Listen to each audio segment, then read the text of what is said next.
It's time to take a new approach to finding true fulfillment in your career, health, and state of mind through insightful conversations with those who have found their professional and personal passions while achieving balance. Whether it's entrepreneurs, athletes, or healthcare professionals, we bring you real people, real growth right here on the Boost Podcast. Now, here's your host, Elena Lipson. Hey Boost Squad, and welcome to episode 42. Elena Lipson here, and I am super excited to chat with today's featured guest, Katherine Tallmadge. Katherine, are you ready to join the Boost Squad? Woohoo, am I ever! So before we dive into today's episode, I want to give a shout out to our sponsor, Mosaic Growth Partners. Mosaic Growth Partners provides growth strategy consulting to entrepreneurs and organizations in the healthcare and older adult baby boomer market. They can help you bring a new product or service to market, identify and engage new customers and partners, or grow your market share. They also provide coaching and training. For more information, go to mosaicgrowth.com. That's mosaicgrowth.com. Now back to today's featured guest. So Katherine is a licensed and registered dietitian, as well as my nutritionist for the last 6 years and also my kayaking buddy. She founded Personalized Nutrition in 1984, which designs nutrition, weight loss, and wellness programs for individuals, corporations, and restaurants. She's also the author of Diet Simple, an award-winning journalist regularly contributing to the Washington Post, U.S. News and World Report, Politico, and others. You may have also seen her on TV as she's been featured on CNN, on a lot of the major network news programs, PBS, and The Daily Show. Given Katherine's unique professional qualifications, she has a BS in dietetics and nutrition, an MA degree in behavioral sciences, and a second MA degree in journalism and public affairs. It's not surprising that the Washington Post and Harper's Bazaar have named her the best nutritionist. Her appearance on the show today couldn't be more timely. The holidays are here, and in addition to friends, family, and fun, it can also mean more stress and more food. So Katherine is going to share some tips with us today to help us maintain our sanity and ensure that we still fit into our jeans at the end of the year. So Katherine, let's just dive right on in. What are 3 tips that we can all use to stay healthy and take care of ourselves during the holidays, whether we're at home or traveling? Well, first, decide on your top 3 priorities. The first decision you need to make is what is important to you about the holidays. For instance, is spending time with family and friends the most important thing, or feeling good and energetic? Or is it all about food? Decision number 2, what are your favorite 3 holiday foods that you can't get any other time of the year? Prioritize them. Is it stuffing, pecan pie, the special fruit cake your grandmother makes, gingerbread? It doesn't matter. Allow yourself to enjoy them and don't waste calories on things you can have anytime, like cheese and crackers or chips. Your third decision is to prioritize your celebrations and parties. If you could choose one per week at which you allowed yourself to splurge with abandon, which one would you choose? The office lunch, the family dinner, the White House holiday party, the annual party at the best restaurant in town, or the friend's annual party at your favorite dive? You decide. This is tip number 132 in Diet Simple, and I call it the 25% blowout solution. Say you're going to 4 events in 1 week, indulge at your favorite one, then be more particular at the others. So those are my 3 top priority decisions. I love it. So, a lot of us think about, either we're all in or we're all out. So we think, we're going to just eat whatever we want for the holidays, or we try to limit ourselves so much and say we're not going to eat any of it, which I think most people know doesn't work at all. So what you're saying here is, just pick some specific things and know that those are going to be the things that you splurge on. You don't beat yourself up for it, but that you're more mindful when you're not kind of entering into those situations where you're going to indulge a little bit. Yeah, that's a perfect description, Elena. It's all about finding that middle ground that keeps you happy, but also healthy. Yeah, that's great. So another thing that I wonder a lot about during this time of year is how do we create routines and maintain habits during the holidays when our schedules are so crazy. Some of us are traveling and events just keep popping up. Well, we've already talked about prioritizing, but here's where prioritizing becomes even more important. In order, I recommend that your top 4 priorities should be the following. Then after those priorities, you have to decide what time you have left. So, priority number 1, sleep. You need to get at least 6 hours or 8 hours on average daily. Now, 6 hours a day on average is often okay for people, but if it isn't, you can make up on lost sleep by taking naps or sleeping longer on your days off. But sleep is number 1. Second, exercise. Whatever you do, keep up your daily exercise, but be willing to change the time or type of physical activity on any given day. For instance, if you normally go to the gym on Thursday evenings and there's an important holiday event to attend that night, exercise that morning instead. Or arrange a dance party after the event. You'd be amazed at the health and calorie burning benefits of dancing. Number 3, keep quality time with loved ones. Sometimes we're so busy during the holidays, we forget about our closest family members and friends. And of course, that's the opposite of what holidays are for. Holidays should give you more quality time with them and with meaningful people in your life. But that said, you could, number 4, combine priorities. For instance, hike with family and friends to get quality time, closeness, and exercise all at the same time. Or prioritize events with good friends. This way you're attending fun gatherings and seeing friends at the same time.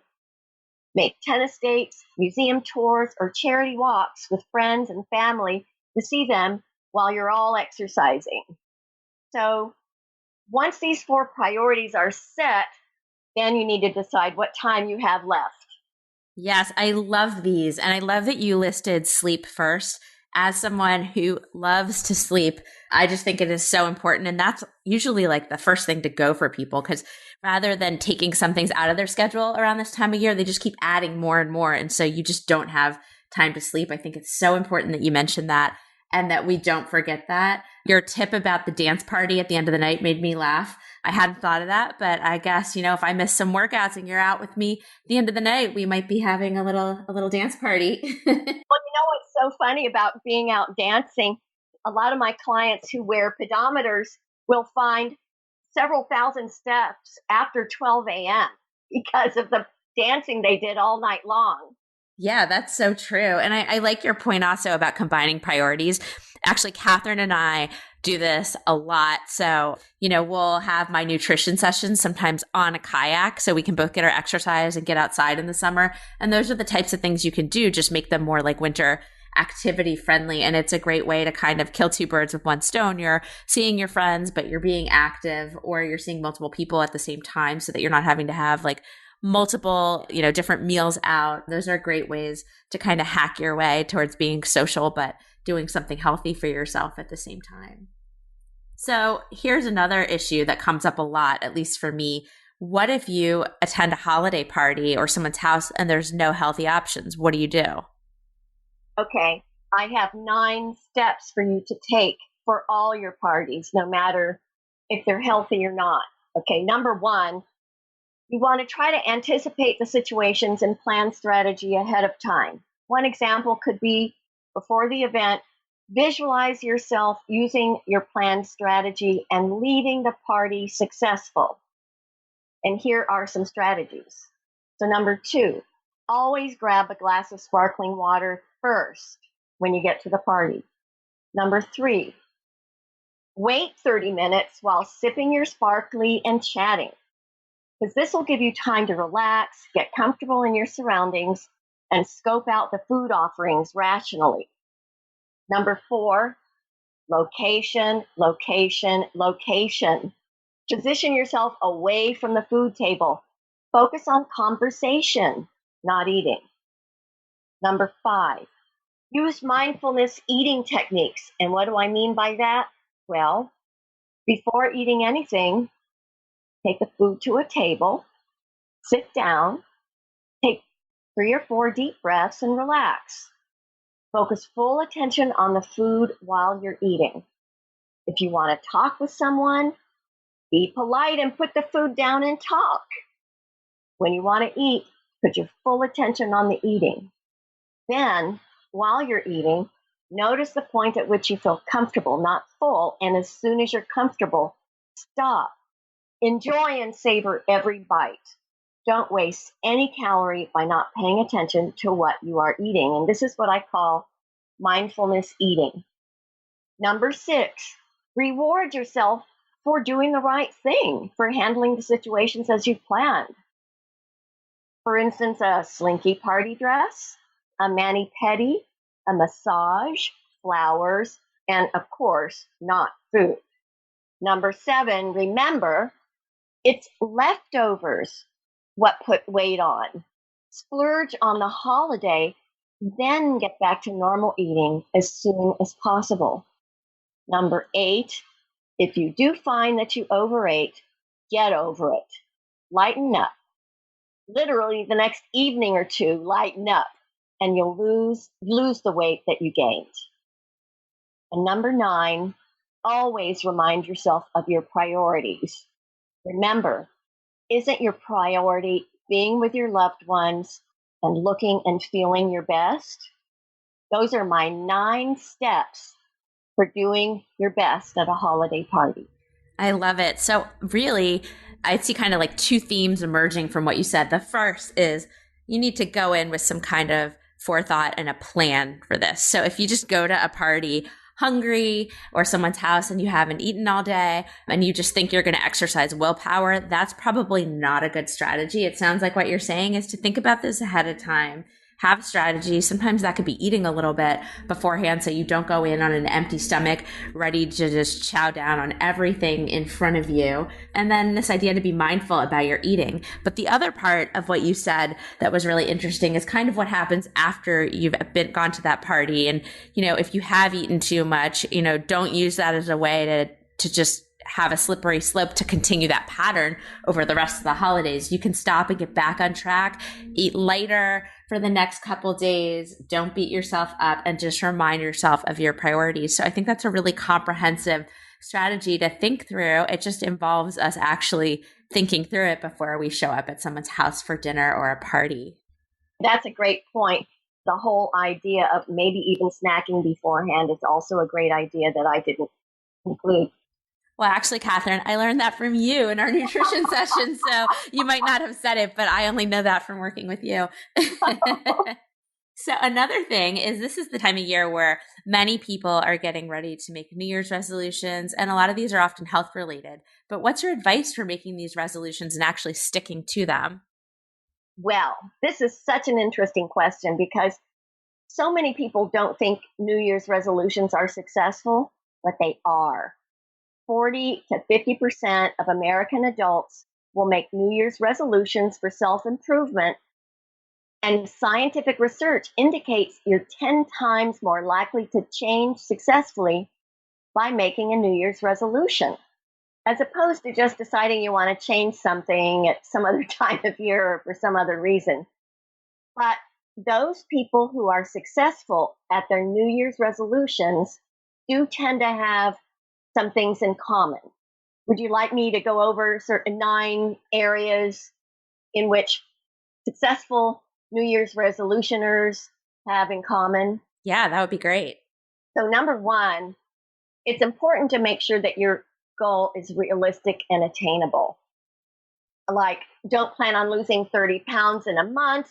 Maybe think about 4 to 8 or 10 at the most. Number 2, develop a specific action plan. As we talked about with the party guide, you really need to think about things in advance and don't let things happen catch as catch can. 3, establish genuine confidence that you can keep the resolution despite the occasional slip. Interestingly, confidence is a potent predictor of who succeeds in the new year. 4, publicly declare your resolution. Public commitments are generally more successful than private decisions.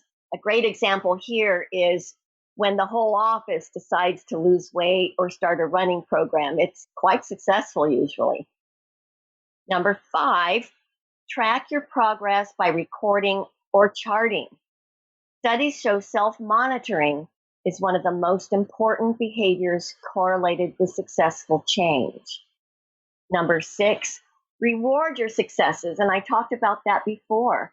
In my book, I call it Get Sexy Lingerie, Kiss Your Spouse, give yourself a copy of Vogue magazine and kind of relax and flip through that.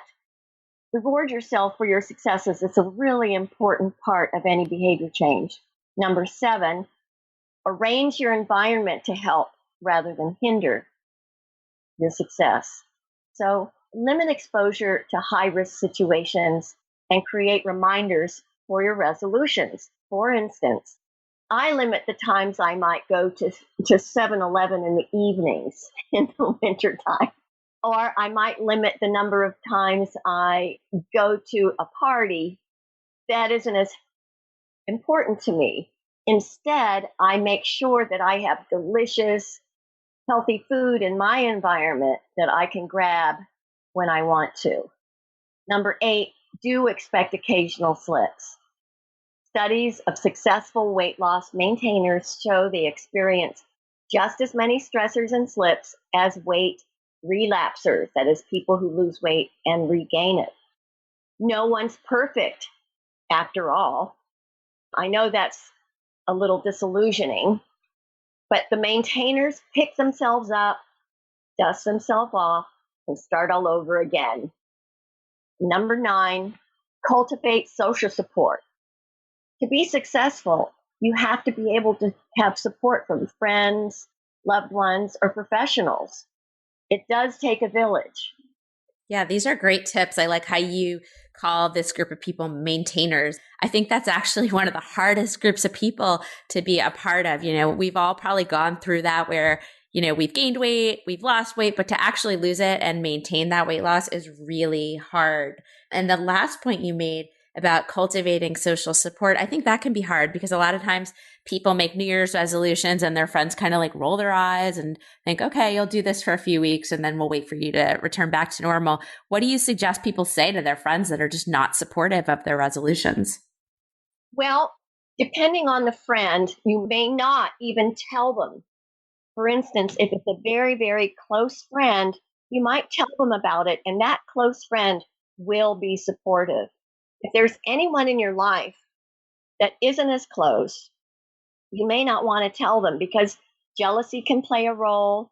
But also, when you're talking about changing your habits, getting slimmer, more fit, healthier, it makes other people feel guilty sometimes. And so they'll try to get you to do something unhealthy just to make themselves feel better. And, there are lots of reasons I call them food pushers or drink pushers, to push you to do what they think they want you to be doing. Yeah, you got to watch out for the haters and the people that are trying to sabotage your success. It's hard enough to kind of get that motivation out there to make and live by these healthy goals. So it's important to have supportive people around you. Yeah, and one of the things I think you have found and I have found and a lot of people I know and love and work with have found is people who really love you and care about you, they will support your goals.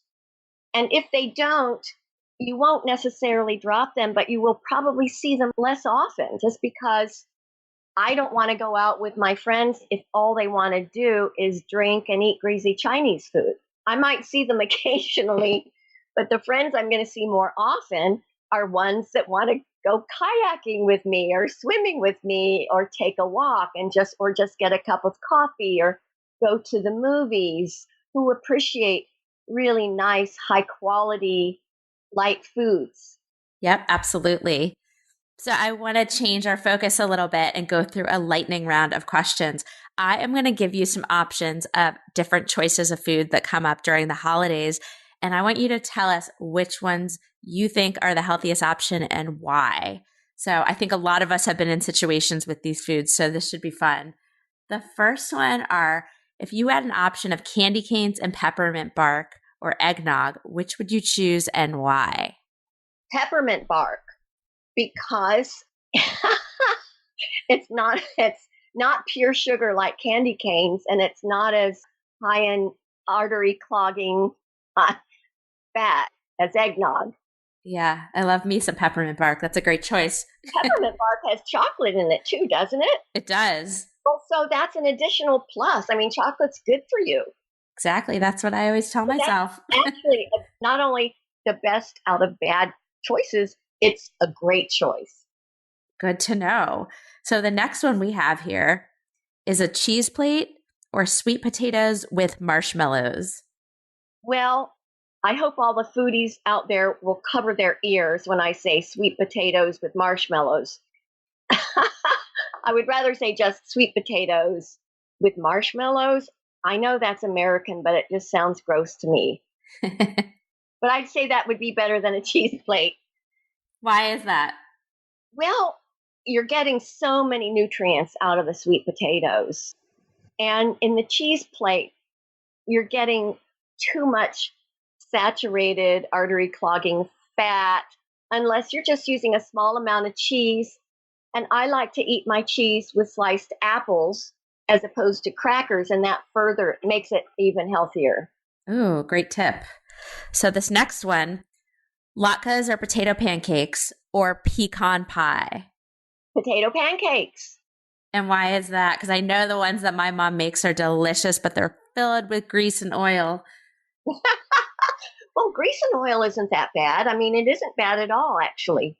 Potatoes are one of the healthiest foods on the planet, a major source of potassium, vitamin C, fiber, and antioxidants. Great. So here's the last one. Would you wake up an hour early and work out or sleep an extra hour? Well, I think we kind of covered that one. I would say get at least 6 hours of sleep in order to exercise. You can catch up on sleep with afternoon naps or sleeping more hours on weekends. Okay, I'm going to have to put that into practice because I convince myself sometimes it's better to sleep in. But I think I'm just trying to avoid the workout. Oh, you may need to sleep in sometimes depending on how many hours you got during the week. Yeah. And it may vary from person to person. Some people can be successful with 6 hours of sleep a night. My mother can. Some people need 8. Every person just has to figure out what's best for them. Yep. So you've given us a lot of great tips and a lot of insights today, but I want to go ahead and close out with a parting piece of guidance. So give us a motivational tip that we can use to stay on track this holiday season. The most important thing you can do is create a sense of urgency about your goal. A sense of urgency can be achieved 2 ways.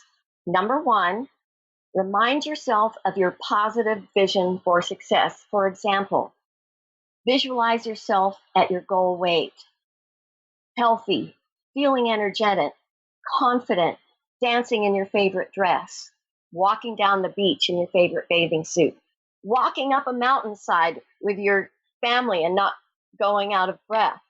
So, number 1 is reminding yourself of a positive vision for success.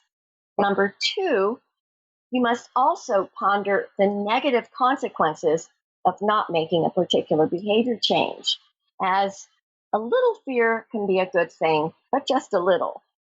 For instance, in the morning, as you're considering 2 options, Elena, getting out of bed to exercise or sleeping just a little longer, ask yourself, do I want to feel good today? Or do I want to feel crummy today? Another example, as you're driving home from work and deciding to grab some carry out or to go home and eat something healthy you've already planned, ask yourself, do I want to achieve my weight loss goal and the positive vision I have for myself? Or will I accept being the same weight and having the same health problems for another year? Do I want to stop taking these medications? Do I want to have to keep buying larger and larger sized clothes? What will my doctor say?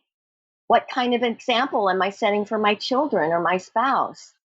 Is this behavior I can be proud of? You get the idea.